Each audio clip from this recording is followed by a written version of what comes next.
So maybe we should start our webinar, as I imagine that some people will join. So hello, good morning, good afternoon, and good evening, depending on where you are connecting from. It is a pleasure for me to see all of you. As regular practice, I will start with some housekeeping announcements. So please mute yourself if you are not invited to speak, and please switch on your camera if your bandwidth allows it. It will be nice for me and for all participants to see familiar and of course new faces during this session. I will start to by thanking all our distinguished panelists who agreed to come and to be with us today. And I take also this opportunity to thank the IOE colleagues, Tina, Maria, and Jason, for organizing this event. As our meeting will address today a key issue, that is how can we increase females' interest and effective participation into STEM careers. STEM being the acronym to science, technology, engineering, and mathematics. And so as a starting point, let me refer to a current paradox that we are facing today in our society. On one hand, the world has never been so educated, using so many technologies and innovation and being so interconnected, never than before. Also, the need for innovation, smart solutions, as well as the labor workforce to fill these needs has never been so high. However, on the other hand, the workforce supply continues to be unable to match these shortages, and this digital divide remains wide, even in developed countries. Not only that, but there is also a large segment of the population missing who could, of course, fill these gaps, women. So this paradox is extremely present in the STEM fields, where many girls and women continues to be tracked away from science and math throughout their education and limiting their access, preparation, also opportunities to go into these fields when they became adults. Yet, over this decade, a positive trend has emerged, which shows that the different stakeholders are putting collective efforts to make a difference. Conversations on gender equality are evolving and changing. So we are, I think, on the right track to tackle the gender divide in STEM. And we will have the great pleasure to listen to our speakers today that will reflect exactly this positive and collective ongoing effort. Before starting, I will pass the floor to IOE's General Secretary, Roberto Suarez, for a few words. Well, I was not foreseen in the program. I'm here just in a learning mood.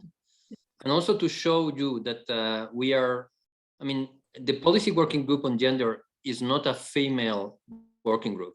I think that's a very important message that we need to pass in all our employers and business organizations.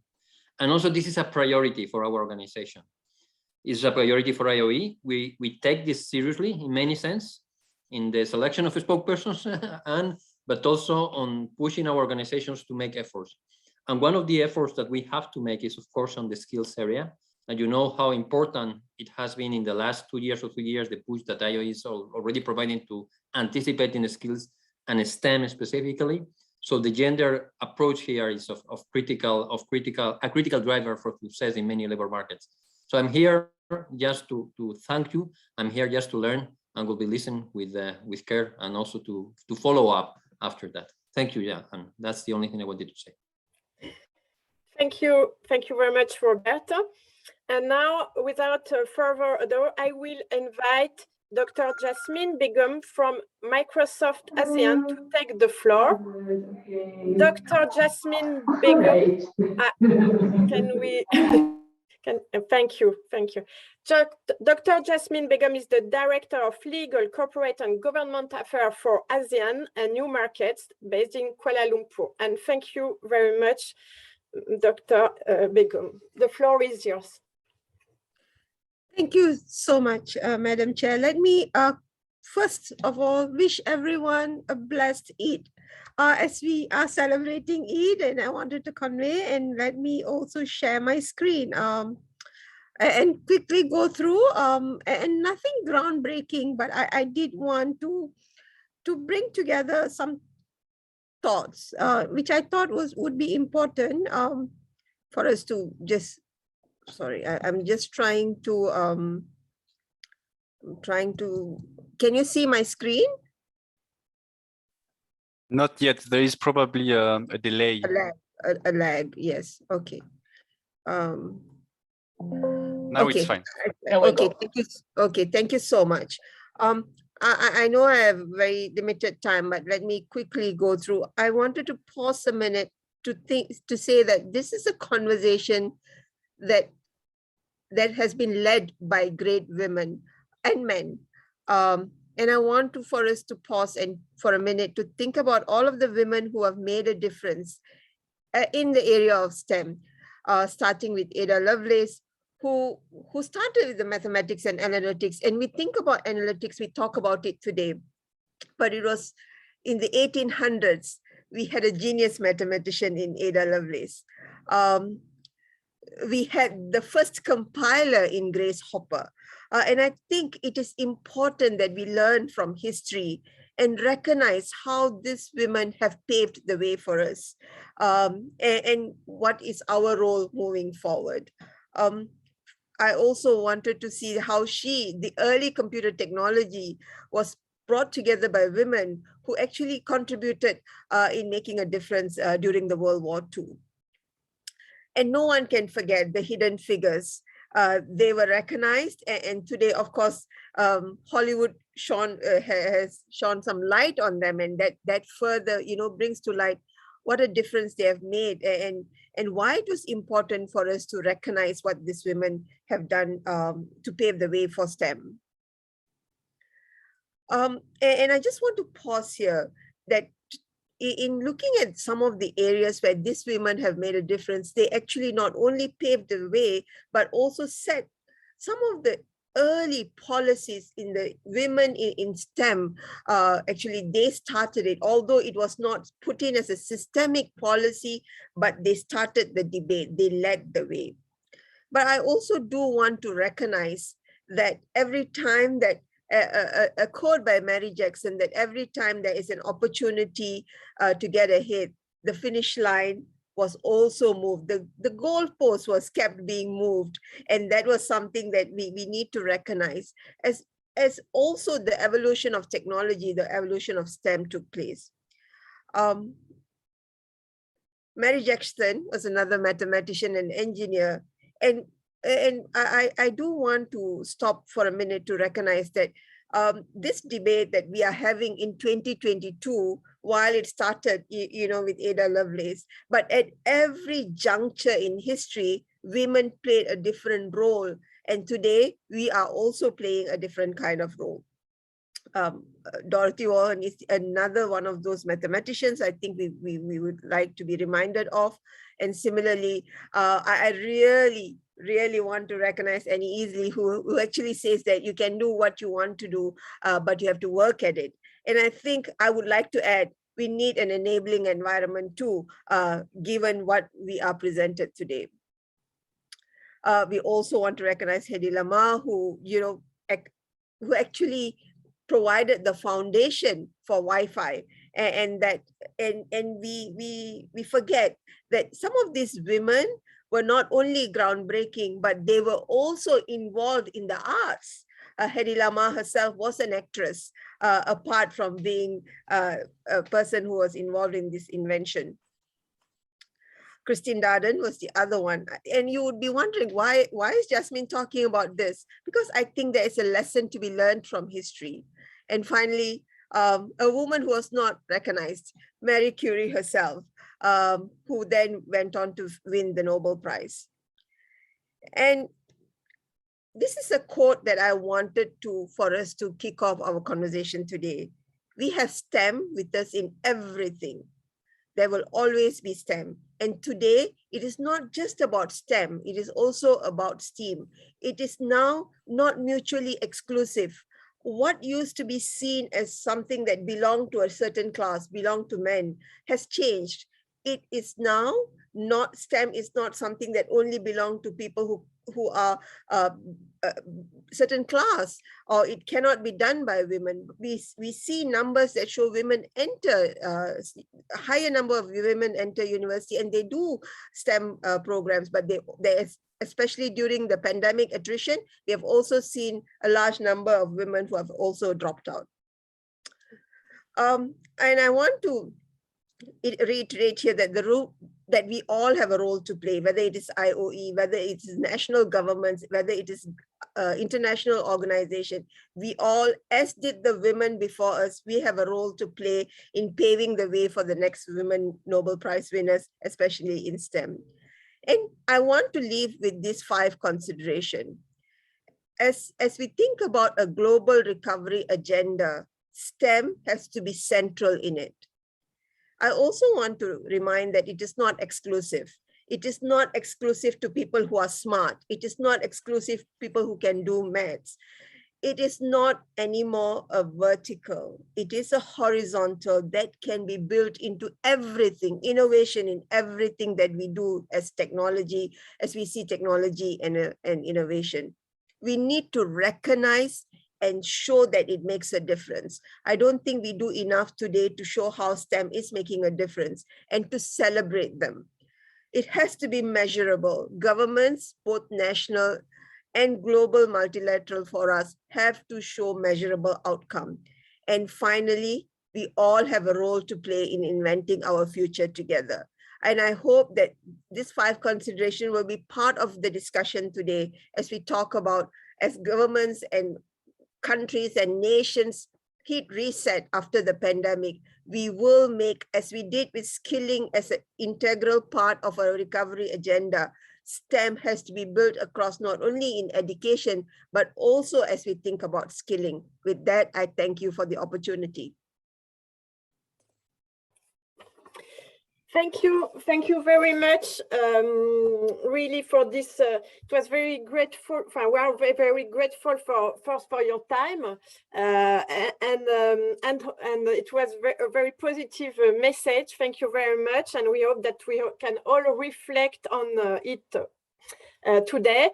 And now I pass the floor to Maria, who will moderate the panel discussion. Thank you. Thank you, Anne. Thank you, Dr. Begum, for such an inspirational presentation. Hello, everybody. I'm delighted to see all of you connected to participate in this conversation on the imperative of empowering girls and women to enter STEM fields of study and careers and to stay the course.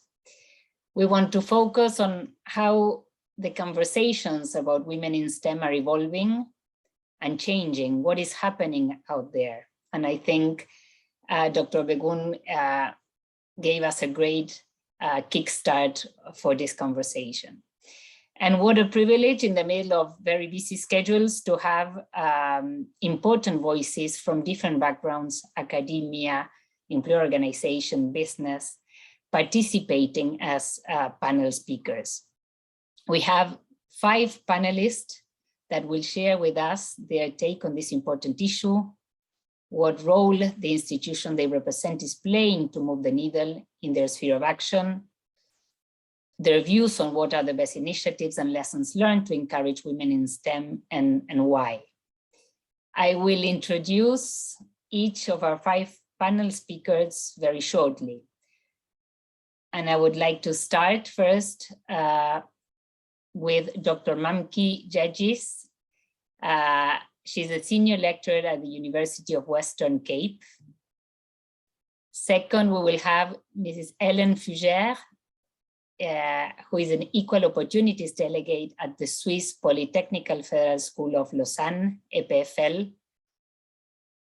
Third, we are delighted to count with participation of Mr. Stephen Yee. Stephen is the Deputy Executive Director of the Singapore National Employer Federation, the IOE member in Singapore. Fourth, we will have the opportunity to listen to Mr. Fernando Vargas, who is a specialist in vocational training and human resources development in the ILO Sinto Center in Montevideo, Uruguay. And last, but certainly not least, we will have the participation of Jelmira Abigail Roxas, Advocacy, Research and Communication Manager of the Employer Confederation of the Philippines. And of course, we have all of you because we will listen to our distinguished panelists, but the idea is to then trigger a conversation through polls, through the questions you may want to raise in the chat box, and have an exchange among all of us on the state of play, on how the conversations are changing or evolving, and any initiative that you would like to share with all of us. And we have, of course, in this conversation, the IOE gender specialist, Tina Morney, Agostina Morney, and of course also Jason Pegat-Toquet helping us. So we are also going to be counting on them to help us collect your inputs, your questions through the chat. So Chair, if you allow me, I would like to start with our first panelist. I would like to thank Mamki Jangis for joining us today. And I would like to ask you, Mamki, what is your take on the situation of women in STEM in South Africa? What is happening in the South African context, and what good practices can you share with us in that respect? Thank you for being with us, and the floor is yours. Thank you so much for the invite. Really appreciate to be within this conversation on such a topical issue. Because our time is quite limited, I actually wrote down something which I'll be sharing with everyone.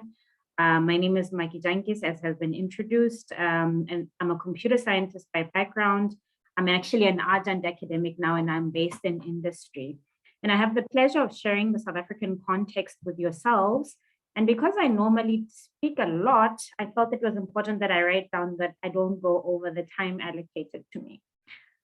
Today I'll be sharing on the South African STEM context, and largely also reflecting on how legislation and interventions have played a role in the growth of representation in the STEM sector, and in my career as well, as a computer scientist within the field.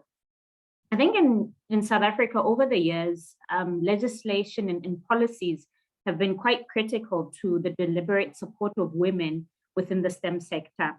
I think we're still to make good strides, but I think the progress that we've made as a country can also be largely attributed to our interventions when it comes to a legislative perspective.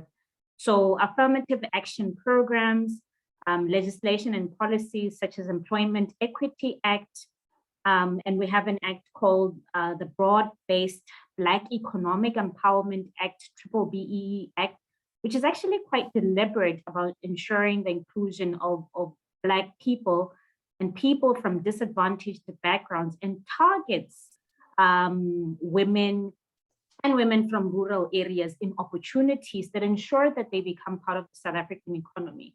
So while we have made significant strides, I think we still have a far way to go, as we see in a UNESCO report that represents that only 30%, if we look at the STEM field, 30% of representation of engineers are women within South Africa. So we still have a bit of a while to go. So my approach today in the conversation was to look at education and the role that it plays in ensuring STEM representation. To begin with, I think South Africa has a near universal access to basic education. So basic education means primary and high school education. However, we have a challenge of leaky pipelines. So while children have access to education, access to quality science and mathematical education, which are critical to the STEM journey, remain a challenge. And you'd find that children would have to go to urban areas to be able to access this. Now, I'll speak about 3 intervention examples that have been quite significant within the South African context that give examples of how South Africa is making strides in ensuring representation within the STEM sector. I think from academic institutions, from an academic institution that I belong to, what we did is that we started what is technology clubs within high schools. And what we did is that we realized that role models play such a critical role in ensuring that children at a young age are actually exposed not only to the field, but to people who look like them actually doing technology or computer sciences right from a really young age. Because we realized that it was the children in the urban areas who had access to such information. So we would then take young women and take them to rural schools and equip the schools as a university to help them with technology clubs. In the technology clubs, we teach programming and we'd introduce them to basic technology education. So this had a threefold benefit of ensuring that they gain the skills, they gain the exposure, but then they see the role models, because you essentially cannot be what you cannot see. If every single time you see a computer scientist or a woman within the STEM field, they don't represent you, we found that it actually deters or doesn't encourage women to get into the field. From a university intervention perspective, I think our universities have been quite deliberate about the representation of women within the STEM fields. We're still to make very many strides within this perspective, but I'll give you a simpler case example of the Western Cape University, which I'm an adjunct academic in. The university was quite intentional about women within the STEM field and academic field as well. And they started a program of peer leadership, mentorship, as well as senior leadership support. So the peer mentorship was actually quite important in peers sharing challenges and seeing how they can support each other towards growth. And the senior leadership mentorship was enabling the junior, I think, female scientists to have support from their seniors to help them deliberately carve out their journey and to help them stay within the field. Because a lot of statistics reflect that while you may have young women actually completing education within STEM, they don't remain within the field. So I think the university became quite deliberate about how do they then ensure that women actually remain within the field and don't leave as scientists. And the last one that I want to mention is a national government intervention. And this was called the Black Academic Advancement Program. Now as a recipient of this program. So the Black Advancement Academic Program is twofold. If you don't have a PhD, you received a grant, or if you have a PhD and you qualified for the program, you then went on the post-PhD track. And both programs essentially said that we will give your institution as a government funding that will empower you to actually focus on your career. So if there's any teaching which is delaying you from advancing, we will actually pull you out of the teaching and you will focus on being a top-notch scientist. And this involved a grant to be able to visit universities in other countries, to be able to collaborate, but most importantly, advancing you within the science career to show growth and trajectory for yourself. So we have a science rating system in South Africa, and we found that there was a very low representation of women in terms of the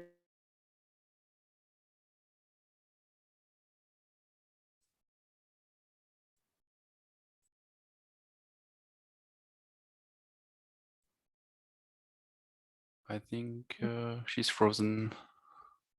We are experiencing some connection issues.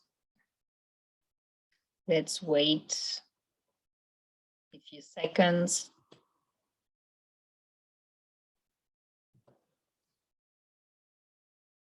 Mamki, can you hear us? Maybe she lost her connection. I would just propose that we turn to our second panelist. And when Mamki is connected again, perhaps she can pick it up from her last comment.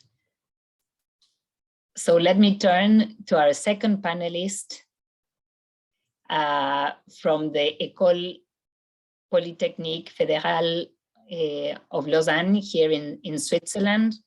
We have the honor to have Hélène Fougère. Hélène, you're an equal opportunities delegate in the EPFL. EPFL is a reference point when it comes to science, technology, engineering, mathematics, not only in Switzerland, but in Europe, and I would say worldwide. So for us, having the opportunity to count with you in our conversation is very, very important. And we want to thank you for the time you are devoting to participate in this policy working group debate. And I want to ask you, Ellen, from an EPFL perspective, what is your take in this debate? How do you see women entering and progressing in the STEM fields? And what is EPFL doing to raise awareness, to encourage female STEM mentors and coaches?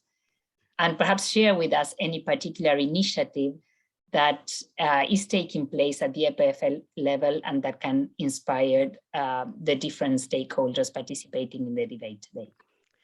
Well, thank you very much, Maria. I have prepared indeed a few slides, and I hope that I will be able to keep the minutes, so just interrupt me otherwise. As you mentioned, well, EPFL is actually a relatively young technical university. It has been in Switzerland, it has been established in 53 years ago as a sister university or institution to ETH in Zurich, with a core mission of teaching, research and innovation in engineering, science, natural science, architecture, mathematics and related fields. And today EPFL is one of Europe's most international universities, with more than 17,000 students and employees from over 120 countries. And yes, about, you can switch to the next slide, I think. Yeah. When APFL first introduced actions for the advancement of women in the mid-90s, women represented only 16% of the student body and only 1% of faculty members. Overall, in Switzerland, it was 40% students then, and I can't quite, I think it was only 4% women professors. Anyway. So this first action plan was actually a response to both requirements from the federal government, so from top and policy, but also from mobilization from within. Especially women started to group themselves and ask for improvement of their situation. And as you can see, in the last 30 years, there has been continued progress, but of course, there is still a lot to do. So today I would say that fostering equal opportunity and promoting women's access to technical and engineering profession is seen at EPFL as an integral part of EPFL's mission of excellence and also of its responsibility towards society and the economy. And maybe we go to the next slide.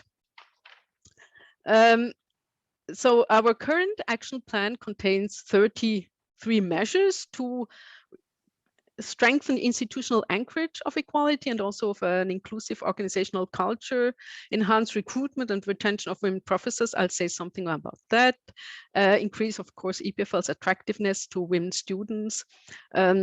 Recognize, and this is something it's more new, the breadth of diversity and needs of different groups. And of course, further improve working and studying conditions that are conducive to equal opportunity and a healthy work-life balance. Continue improve career development prospects and also support gender and diversity in research and innovation. And EPFL, actually, this is a decision on the level of the ETH domain. There is a pledge to contribute 0.5% of their budget to these measures, so that there really is resources to actually implement them and go ahead. So, and just, yeah, the targets that have also been set at the ETH domain level are that 35% of new faculty hires until 24 should be women. Women should be 33% of the student body, and 25% of women in management position is at the very upper salary functions. And I'm quite pleased to say that for the first and third aim, we are on very good track. So we are confident that we will reach them or even exceed them. It is a little bit more difficult for the second one. So we can go to the next slide. I would like to say a few words with regard to faculty recruitment. That is the recruitment of professors, because this is a key process both for the future of EPFL and for equal opportunities alike. And EPFL was actually the first university in Switzerland in the early 2000s to introduce academic career progression through the system of tenure track. That is to hire top researchers relatively early in their career with the perspective of unlimited employment after 6 to 8 years following an evaluation of their track record. And this measure even though it hasn't been designed as a measure for equal opportunity, nevertheless was really important to also be able to hire women professors, because we could hire promising young women scientists quite early in their career, give them attractive perspective, also with regard to having a family and academic career, and hire them really before risking of them exiting the academic career. In 2017, to generalize good practice with regard to active research of candidates developed in schools, we or EPFL adopted a policy for equal opportunity in faculty recruitment with several good practice standards. And part of this policy was a training on implicit bias awareness in faculty recruitment with Professor Marianne Schmidt-Mast from HEC UNIL. HEC UNIL is our sister university just next door. And Marianne Schmidt-Mast is really a very renowned international researcher and specialist in the field. And what we did was that we didn't want to make the training compulsory.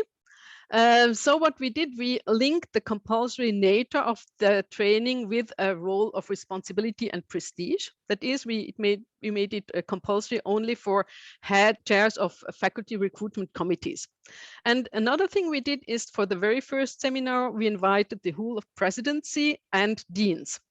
And of course, I mean, it also helped that the training was really great, but I think this approach was very, I mean, it was a good move we took, because they were so convinced of the training, and because it was something to be seen as very good. By 2020, 40% of faculty members or professors at EPFL had taken on a voluntary basis this half-day course. And I think it has really brought about change. Now, due to the COVID, Marianne has created a mini MOOC. And actually, this mini MOOC is available to everybody. It exists as in French and English as a fundamentals on implicit bias awareness. And there is a mini MOOC for faculty recruitment, and another with a good practice with regard to recruitment in general. And so we can go to the next slide, sorry, for having taken so a few minutes to this. I mentioned that it was really quite successful. And it also, I think, encouraged the presidency at EPFL to adopt the target to make 40% offers for faculty position to women until 2024. And a few weeks ago, we have made the count, and so we're really on good track. 38% of new faculty recruited at EPFL in the past 5 years were women. Okay, so I think I have to speed up a tiny little bit. Yeah, and sorry, there is, you have to click once more. I mentioned earlier that there had been some progression, and in the we now have 30% of women students at EPFL. Sorry, I have to just, yeah. But when we did 2 years ago a survey with the EPFL alumni among women alumni, and when we looked at the result, it really hit me that these are the women that will contribute to bring about change. Today, every year, more than 500 new, highly trained young women enter the labor market in Switzerland, but also abroad, as opposed to 100 in 2000 or 60 per year in the 1990s. So among the 7,000 alumni of EPFL, 68% are under 35 years of age. And these women engineers represent a first-class pool of talent for industry and research, both in Switzerland and abroad. And they will in turn become role models and help transform the way STEM-related fields are associated with women in Switzerland. And so there is a report actually online. I think, unfortunately, you have to click, yeah. And I really invite you to read the report. It shows that how committed these women are to their career, their, yeah, even when they have family, but also the things that still need to be improved. And with the talking about role models, I will come to my last slide and the challenge we face in Switzerland with regard to the intake of women students at EPFL. So most students at EPFL come with a high school degree with the from the field with the orientation of physics and applied mathematics. But as you can see in this slide, even though women represent 58% of high school students and high school degrees each year in Switzerland, and 57% of the high school degree orientation biology and chemistry, so they are interested in STEM fields, there are only 25% to choose the orientation physics and applied mathematics. And I think there's still a lot of stereotypes, but also awareness and yeah, around in the general population that we need to tackle. And maybe we can discuss later on how we might approach this. So sorry for stepping over my. No, it was really interesting, Helen. Thank you so much for your presentation. I think it was important for us to understand, you know, the commitment of EPFL with a very clear policy, with also very clear targets, focusing not only on students, but also on faculty, on management positions. And of course, understanding that apart from the policy and apart from the targets, what EPFL has done is allocated clear resources to back all these initiatives and programs. I took note with great interest about the implicit bias awareness training, because at the end of the day, a lot of what's going on in terms of the gap in STEMs has to do with implicit bias and conscious bias of girls and young women, but also on people around these girls and young women, families and members of society. So really, I appreciate your presentation. On a personal note, I am aware of everything that EPFL does and listening to you much more, not only to students, faculty, and those in management positions, but also to the society in Switzerland. I remember having participated myself some years ago with my 10-year-old daughter on, you know, you organize days, and at that moment was a drones day, and I could, you know, expose my daughter, who was kind of interested to, you know, driving drones, work with robots, and, you know, listening to all these great professors from EPFL interacting with a young girl of 10-year-old. So I think also this type of initiatives help potential students, potential interest in these fields to pursue their dreams, their aspirations. So that's absolutely fantastic. If you allow me, before we turn to our third speaker, I would like to launch a first poll so that we can bring to the conversation also our audience, which is a little bit shy today. I don't know why. And so I'm counting on Elodie. I'm looking at Elodie, who is also helping us in putting together this session. I'm asking Elodie to display the first poll, and you will see on the screen the question: what are the biggest barriers to women participation in STEMs today, and how can we tackle them? What do you think? So you can click on the option that you think is the most relevant, and perhaps from there we can trigger a debate and or you know, some reaction. Ellen, I ask you to stay tuned, because we may be looking at you for any feedback on this question and on the responses we are getting.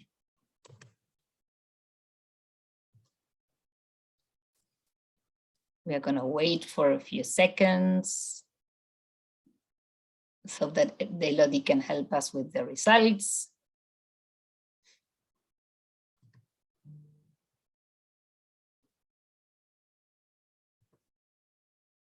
Elodie, Jason, are we ready? Yes, Elodie will close the poll and show the results. Excellent. So with 44%, the majority of our participants consider that gender bias and stereotypes are the biggest barriers to women participation in STEM today. And I think second, I would say the lack of college curriculum and culture promoting STEMs for girls.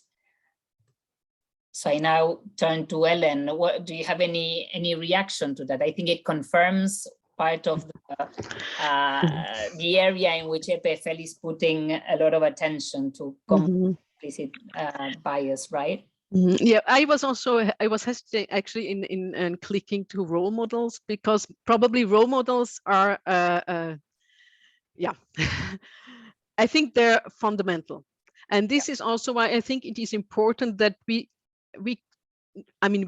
do take all these measures to encourage young girls to be interested in STEM topics and STEM careers, but it is indispensable and of utmost importance that we also start from the other, that we hire women in this field, because even, because they are there, and yeah. So I think this is so that we have these role models, and these are mutually reinforcing aspects, I would think, implicit bias awareness and these role models, yeah. Absolutely, and I think Dr. Begum said it at the beginning, you cannot be what you can't see. This was also part of the reflection that our colleagues in the Global Apprenticeship Network, the GAN, they organize also a great debate on STEMs last week, and this was actually one of the main takeaways. You need mentors, you need coaches, you need, young girls, young women need to see what they can become later on and be inspired. May I, because there have been some questions in the comments. So there has been one question with regard to how women do in their careers in STEM, and I think things have also been evolving. I think there are some double binds to women in Switzerland anyway. I don't know, it might not be necessarily the same in other countries, but in Switzerland we have this still culturally dominant family model, where you have generally it is the father working full-time, and there is quite a pressure in society for women when they have kids to reduce a little bit the workload. But in the fields where like STEM fields, where women are a minority, first of all, these part-time positions don't exist. And my and actually my theory is it's not because it's not the children who do the part-time, it's they just give part-time. Yeah. Anyway, so women on the one hand, they are requested to fulfill their gender role, and on the other hand, they have a degree and want to enter a field where there aren't any part-time positions. But I think in Switzerland, and I'm quite glad about it, there is a tendency also to work more full-time. And in the survey we did among EPFL alumni, even though this was still an issue, combining family and the career, we could also see that women with a degree from EPFL, even if they had kids, were still very, very highly active. And I think probably there needs to be a little bit of both. I think work conditions need to adapt to the needs of men and women who have family. But also I think our cultural representations about what a good mom is has to evolve. And I am glad that our EPFL alumni are part of this. And yeah, and I think they're now, their career perspectives tend to be better and better, I would say, because there is an awareness also from employers that they need these women, that these women are, very committed, very well trained, and I think, yeah, I'm quite optimistic, but I probably, yeah. Excellent. No, and it's great, and this gives me the right hook. Because we've heard you, in terms of what EPFL as an academic institution is doing, and what's your take on this debate. And I would like to turn now to our third speaker, which is actually from the business side. You mentioned, the important role employers have also to play in this debate. So I would like to turn to Mr. Stephen Yee. Mr. Yee is the Deputy Executive Director in the Singapore National Employer Federation, the IOE member in Singapore. So Stefan, we are delighted to have you among us in this conversation. I want to thank you for joining. It's late in Singapore and you're there. You have been and still are a great supporter of the IOE Policy Working Group. And this is an absolutely key conversation, and I'm sure you will be able to contribute significantly. And we would like to understand how is this conversation evolving in Singapore, and what has been and what is the role of the Singapore National Employer Federation at national level. The floor is yours, Stefan. Thank you, Maria. It's nice of me to be able to see all of you here. Definitely, I'll try to give the business perspective. But before I get into that, I was reviewing some of the content from the previous speakers, the panelists. I think all of you are great. Whatever you have shared, Singapore is not spared. Okay, we are also one of those countries that we experience quite a fair bit of challenges. Allow me to start from the beginning years of Singapore. I think we are pretty neglected island, separated from Malaysia. And basically at that point in time, we all wanted to just give a livelihood to everyone that's on the island. Now, we started off with the fundamentals of the education system. And the education system at that point in time, we started off by no discrimination. As long as boys and girls at a certain age, at 7, you need to start with your primary education. And it's quite a compulsory education. And over the years, we have improved our syllabus to include science. I mean, in short, it's the STEM. And we give equal opportunities to both boys and girls. I'm part of the system, okay? My sister is part of the system. So my wife is part of the system. My girls is part of the system. So we all get to do it in many different modes, different pathways.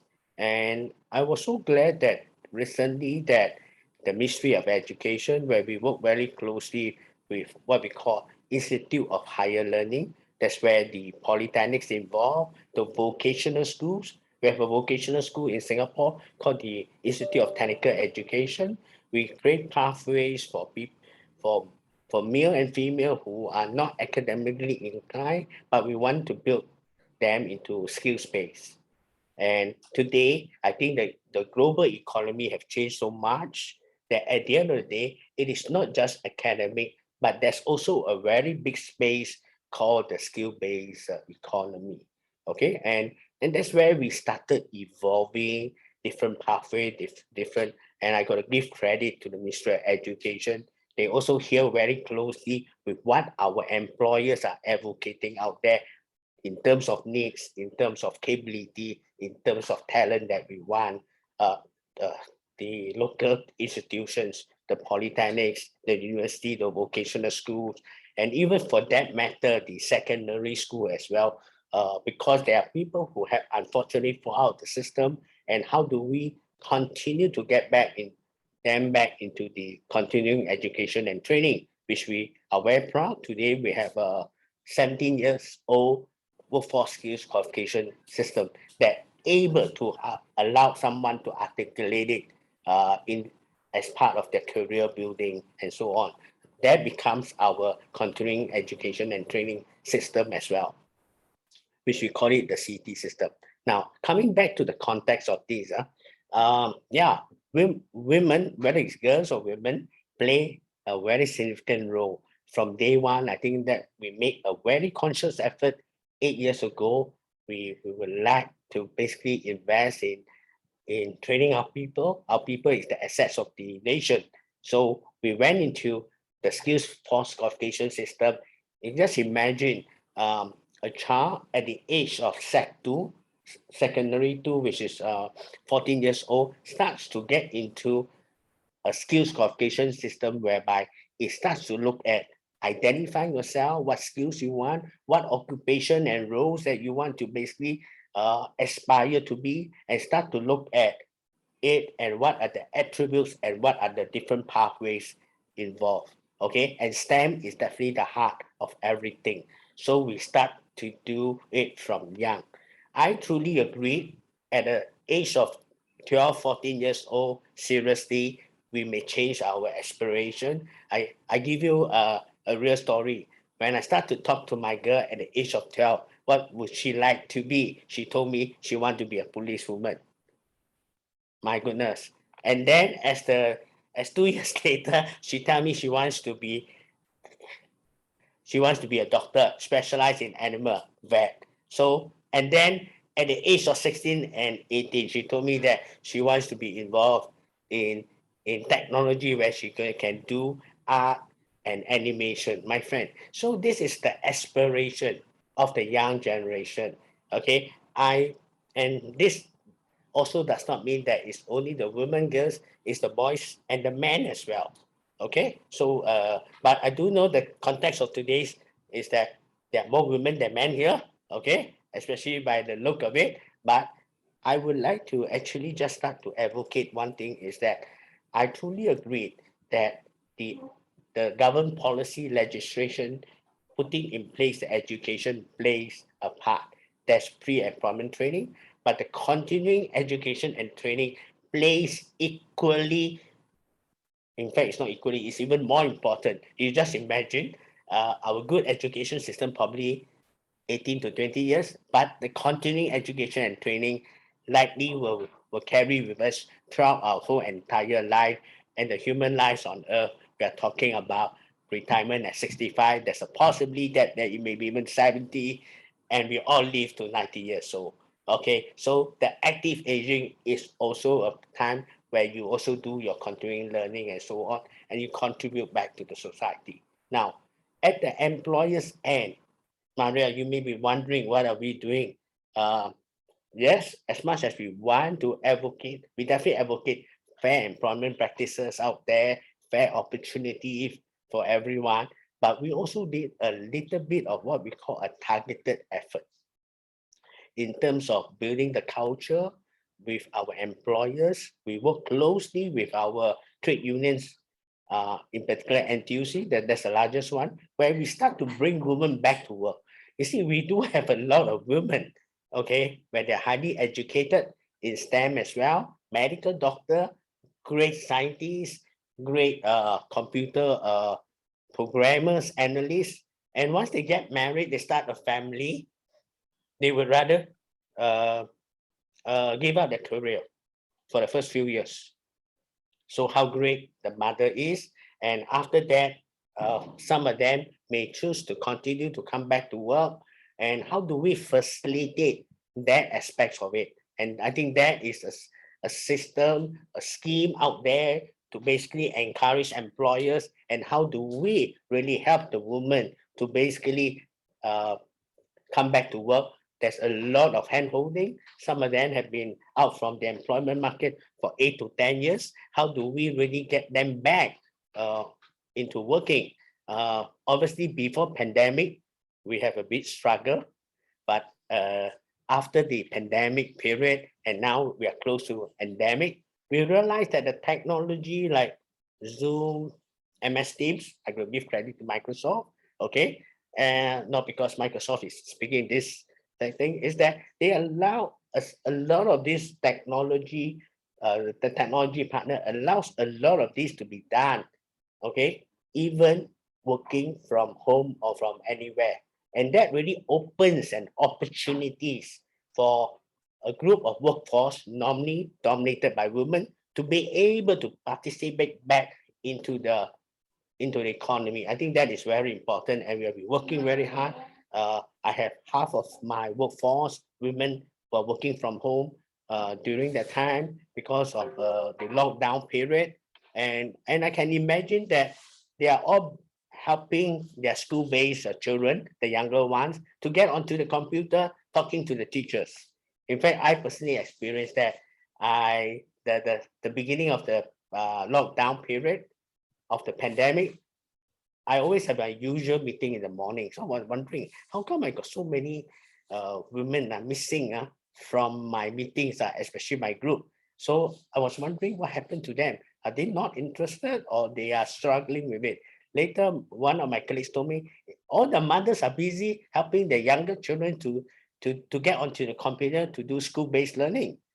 So what have we done as an organization? So I told my team, let's do it afternoon then. So we adjusted our schedule. We adjusted a little bit. We were also going through a tough time. We were trying to pivot our training business to be online. So we adjusted quite a fair bit, and we look at how we can help in a buddy system.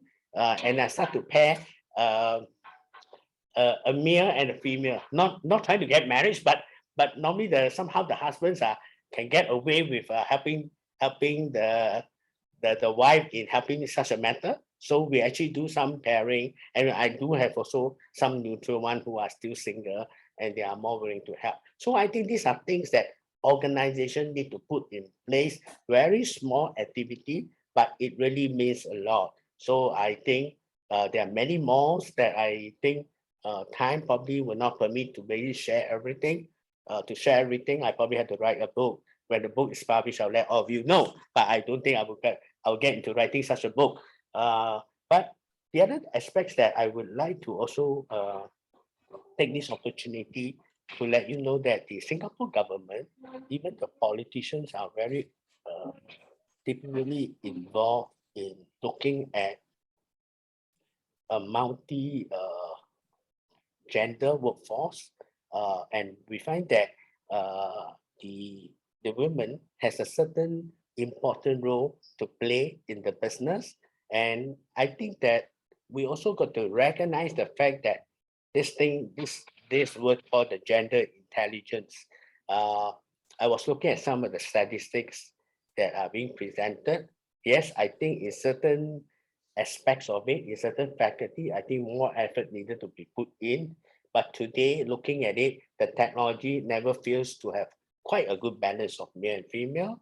And likewise, I think engineering is something that probably we need to put in quite a fair bit of it. But the university has somehow changed their curriculum now, and they're no longer the standard engineering type, but it is something like chemical engineering, kind of stuff. And then the other thing, computer engineering. My goodness, all kinds of words they use, but it starts to interdisciplinary and multidisciplinary. I think that's where I think the educationist needs to do that.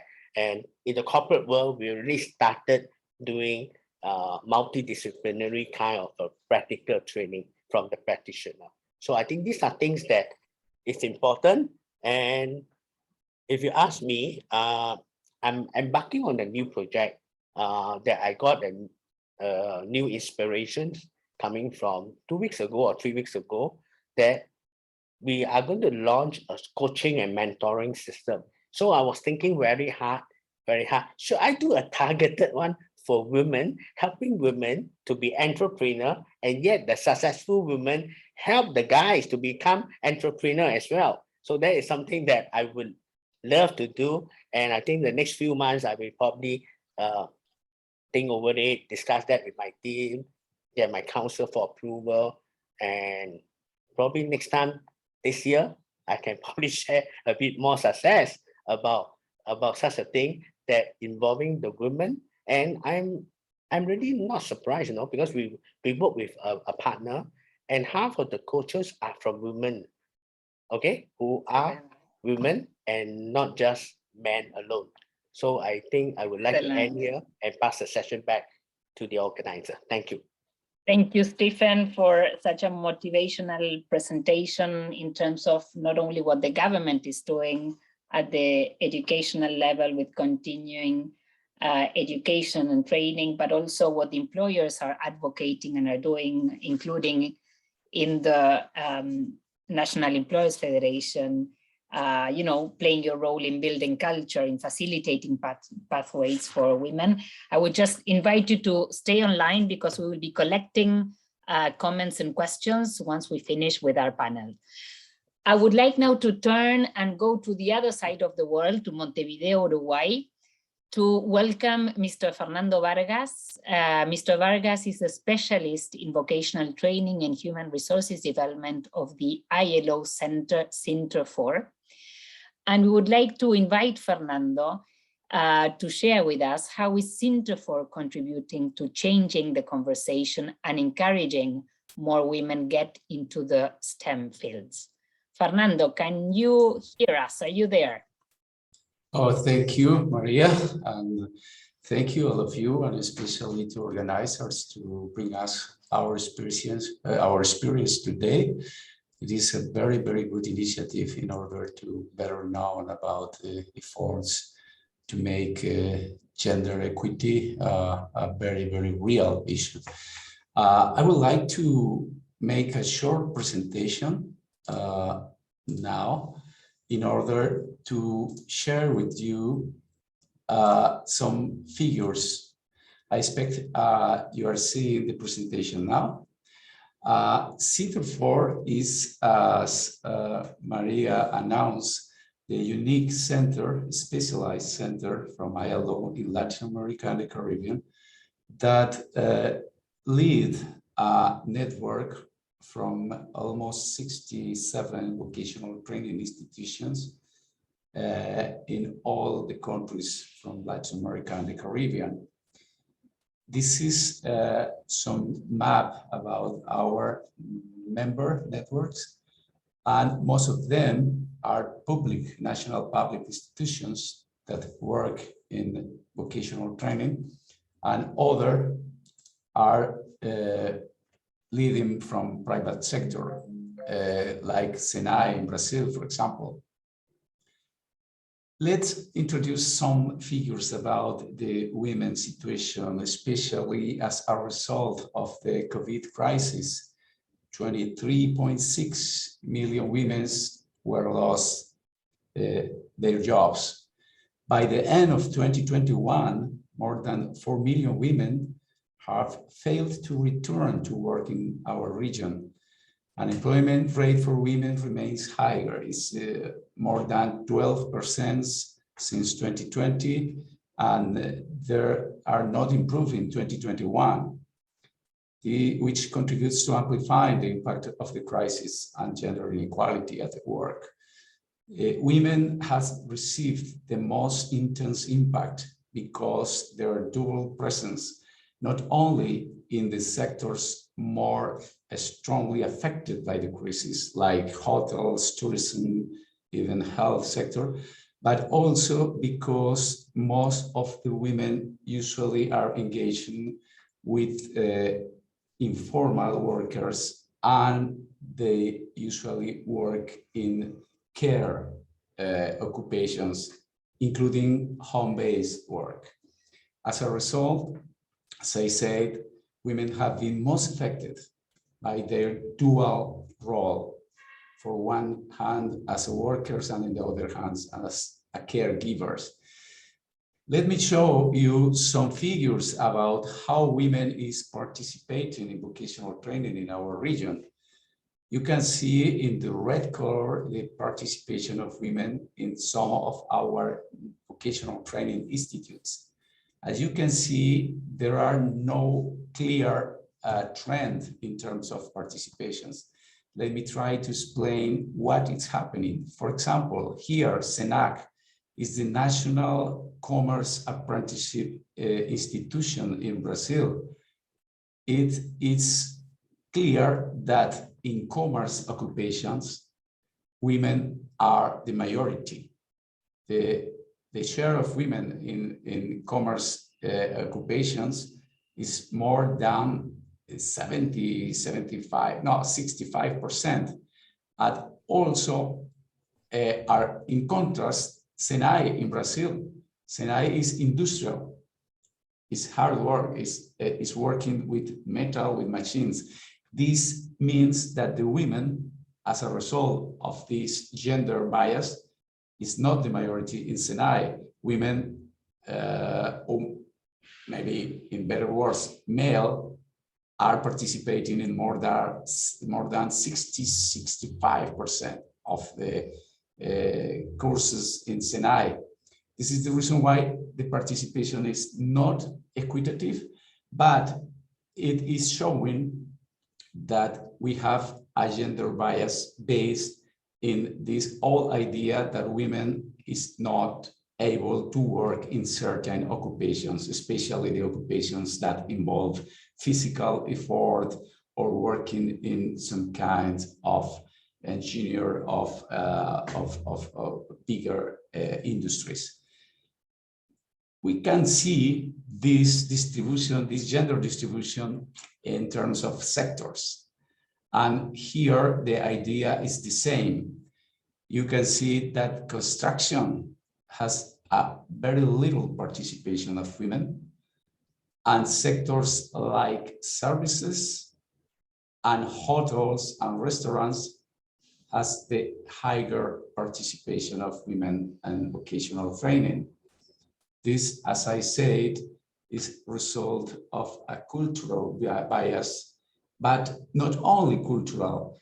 We have also physical barriers. For example, until 2 or 3 years ago, some of our training centers has not WC rooms available for women. Then, if a woman want to go to develop skills in some industry courses, she don't have a place where to go to this basic issue that is to go to WC, even to change his dress, to put his working dress. Then we are working very hard in order to overlap not only the physical barriers, but also the cultural ones. If we can see, again, in terms of recognition of prior learning programs, it means programs that evaluate or assess the previous acquired skills and then certificate some level of competence. The result is the same. We have the most highest participation rates for women in commerce, hotels and restaurants, and the lowest in construction, electricity, manufacturing, even agriculture. Let me show this interesting Fernando, graphic. you have 2 more minutes. I need to go to Abigail because we are behind schedule, but it's okay. Okay, I am the 2 more minutes. last 2 slides. Excellent. In information technologies is very interesting.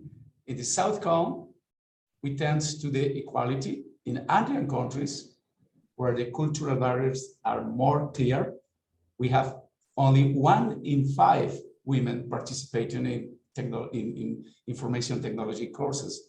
Even in Central America, we have only 40% of women participating. Let's compare with Spain. Spain tends to be the same, okay? And finally, we have some good practice. Among them, I would like to mention the National Institute for Apprenticeship in Costa Rica that developed this campaign named Women Are Technology, and they're pushing to increase the participation of women in courses like precision mechanics, for example. SENA in Colombia, National Apprenticeship Service, has this digital women project to create and promote employability in ICT sector. And there has been a very, very good initiatives in terms of boot camps to promote the participation of women in technology in Chile, in Uruguay, in Colombia, lately in Dominican Republic. Then, as a final idea, I would like to say that this issue of equity, gender equity, vocational training is now present, but we are working hardly in order to overcome the barriers, not only at cultural, but also at physical level. Thank you very much. Thank you, Fernando, for this interesting presentation. I want to especially pick up on one of your last comments about the important role that vocational training institutions are playing, and you've given a few examples. You mentioned Costa Rica, you mentioned Colombia. Certainly vocational training institutions willing to play their role and make a difference on the ground. So thank you very much, and thank you, of course, to Sinter for all the work you are doing. Thank you to the ILO. Our last panelist, before we go to our tour de table, is from the Philippines. I'm delighted to present Jelmira Abigail Roxas. As I mentioned at the beginning, Abigail is an advocacy, research, and communications manager at the IOE member, the Employers Confederation of the Philippines. Abigail, we would be delighted to understand from you what is happening in the Philippines with this conversation. How is it evolving? And how are employers, and in particular the Employers Confederation, playing a role in making a difference to make sure that women get to STEM careers? Any particular initiative that you would like to share with us? More than welcome. Abigail, the floor is yours. Thank you very much, Maria. Thank you also to the opportunity to share ECOP's experience in terms of women in STEM. For me, if you ask me how do we encourage more women to pursue careers in STEM, for me, we have to, number one, encourage girls. How do we encourage girls to pursue STEM-related careers? We have to share success stories. We have to educate families and other influencing factors. And the business community, especially EBMOs like ECOP, play a very pivotal role in terms of creating and developing role models. So that's where ECOP's role is as an EBMO. Our entry point in this Women in STEM conversation is on soft skills. Why soft skills? Because we believe that soft skills are important building blocks in terms of getting those hard skills.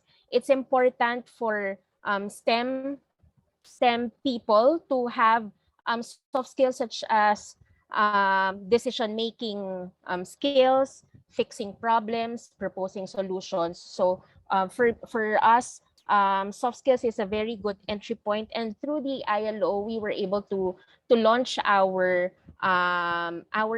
interventions on soft skills. So let me just go through two important interventions in terms of, number one, capacity building the capacity of employees and graduates, and number two, later on I'll talk about advocating for policies and promoting success stories, promoting equal employment opportunity. So on soft skills development, this was through the ILO Women in STEM Workforce Readiness and Development Program. It aims to provide women with soft skills to enhance employability and productivity, allow them to balance multiple gender roles, and empower women to take more responsibilities and even leadership roles. So on your screen, you can see the modules that we have.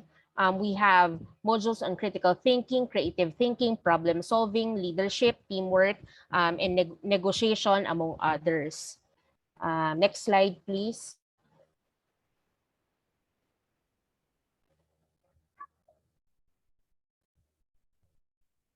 Okay, so this is just a timeline of the In Business Soft Skills program that we conducted. When you say in business, it follows the format of a peer facilitated and activity-based learning format. It was introduced to us in 2019. It was pre-pandemic at the time, and then in 2022, together with ILO, we converted the modules into a virtual format module, and then we have been running and implementing, rolling out this soft skills program since then. Next slide.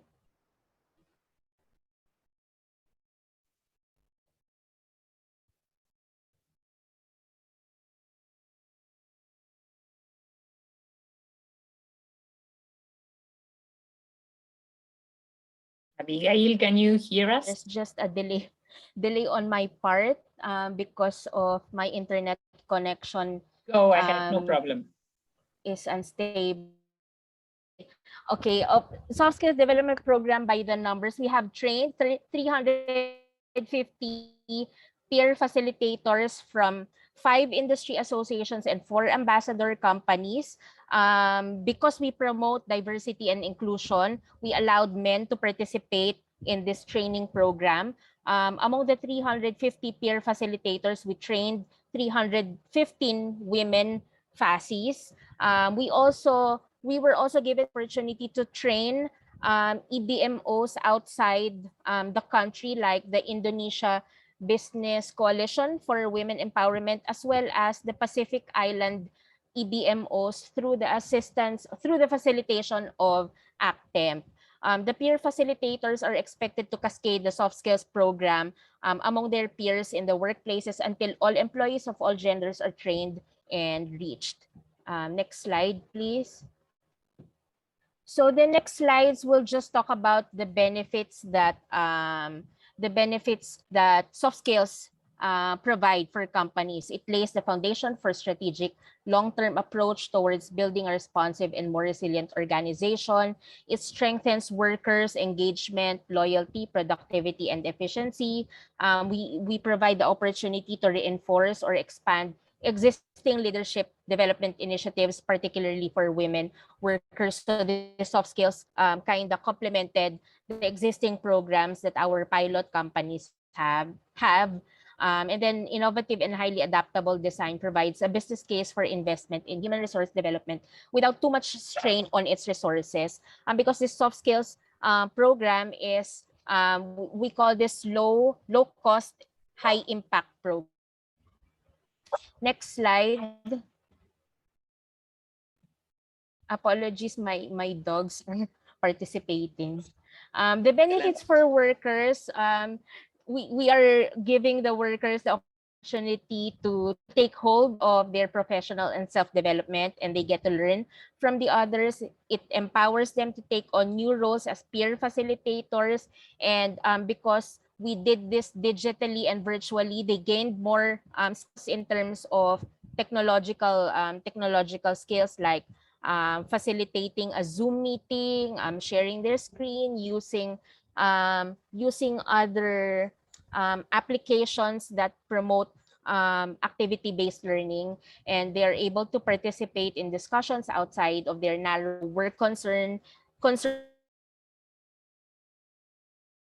The format is sharing experience and sharing of lessons, and they are also, because they are taught to think, create, able to provide solutions to problems that they didn't know existed, stuff like that. And then they have the opportunity to showcase their leadership potentials. And then on the next slide, I'll just discuss the benefits for EDMOs like ECOP.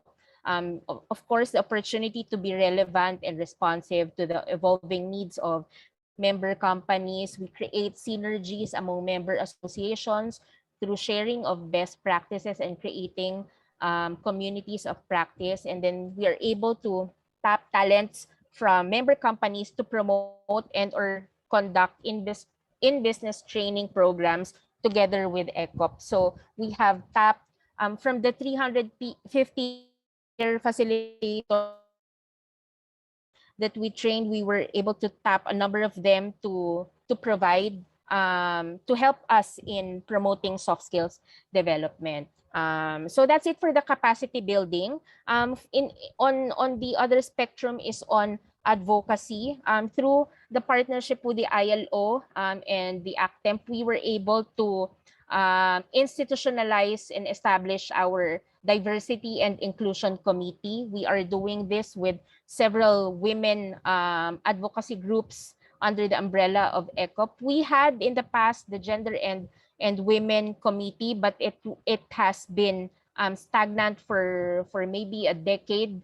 So because of the growing interest on women and diversity, we thought of reviving and revamping the committee into now what we call the Diversity and Inclusion Committee. Through this committee, we will now be able to get the conversation going in terms of women empowerment, women in STEM, and other diversity and inclusion issues. So that's all for the initiatives of ECOP in terms of women in STEM. Thank you very much. Thank you so much, Abigail, for your input and for concrete examples on capacity building, awareness raising, and the role that ECOP is playing at the level of the Philippines. We are behind schedule, but I know there were a few comments and questions, and I would like to turn to IOE specialist, gender specialist, Tina Morning. Were you able to collect the comments or the questions? And perhaps we can address a few of them to our panelist speakers. Sure. So many thanks to, hello everybody, many thanks to Stephanie Fingal, Fatma, Jania Nabahati for leaving your comments and questions in the chat box. Let's just first start with an important question from our Secretary General, in fact. He said that according to the recent survey, female students start leaving the STEM field at the age of around 11 to 15 years old. And this drop-off is not observed in boys, only in girls. So it's not necessary that the girls show less interest at an earlier stage before 11, but around this age, but a bit later. So what can we do as business to prevent and redress this trend? And I stop here now and I pass to my colleague, Jason, who will elaborate more on the comments in the chat box. Go ahead, Jason. Hello, colleagues. So on my side, a few comments from the first poll we did. Anna Bahiti and Fatma said that in some countries, notably in African economies, the lack of curricular and cultural promotion STEM for girls is the big factor, alongside with bias. So Stefan mentions the need to work on the basics, but what can we do when even the basics are lacking? Meaning that no STEAM curricula are present or available in remote areas, such as rural areas in developing countries. Thank you. Absolutely. Abigail, may I turn to you? Do you have any feedback on this last comment question that Jason presented?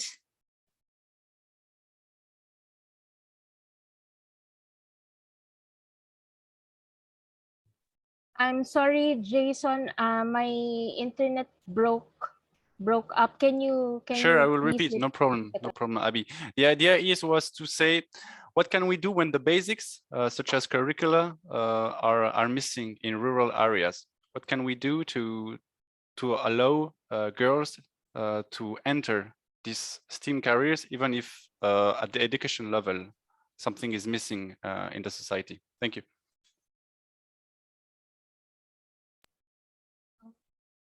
Okay, I did not get it completely, but I'll try to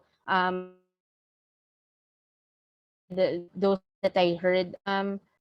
For me, it's important that that we create tools for girls in the education in school. It's important also to talk to the families, to the guardians, to the parents, the influencing factors of girls, because it is what shapes the decision-making process of in school. If they know that they have the support of their families, if they know that there are role models, there are successful stories, and there are opportunities, career growth opportunities, and even higher pay opportunities for them.